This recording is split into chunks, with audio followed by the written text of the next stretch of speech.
Now, in this question, can I improve me? There is the obvious difficulty that if I am in need of improvement, the person who's going to do the improving is the one who needs to be improved. And there immediately we have a vicious circle. All right, you want grace?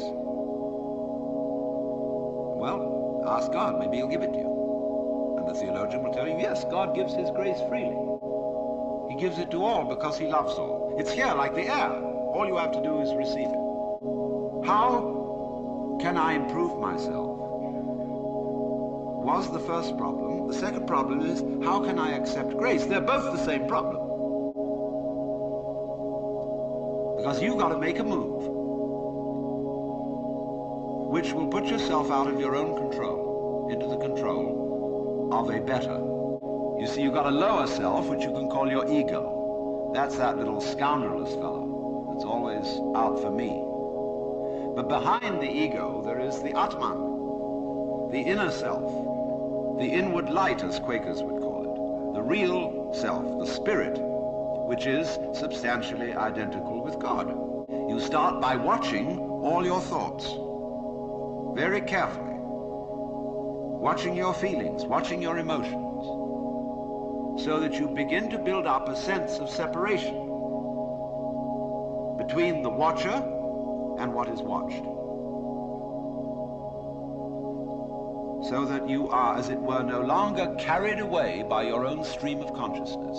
You remain the witness, impassively, impartially, suspending judgment and watching it all go on. It is nothing more than a transposition of the first problem. How am I to be unselfish? By my own power. It becomes, how am I to get grace by my own power? So, in the same way, we find that the watching self, or the observing self, behind all our thoughts and feelings, is itself a thought. That is to say, and so when the ego is about to be unmasked, it immediately identifies with the higher self.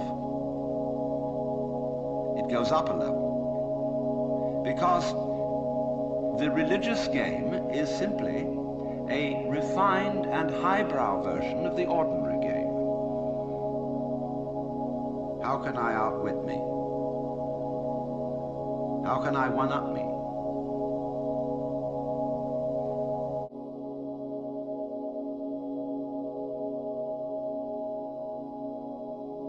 I would like to improve.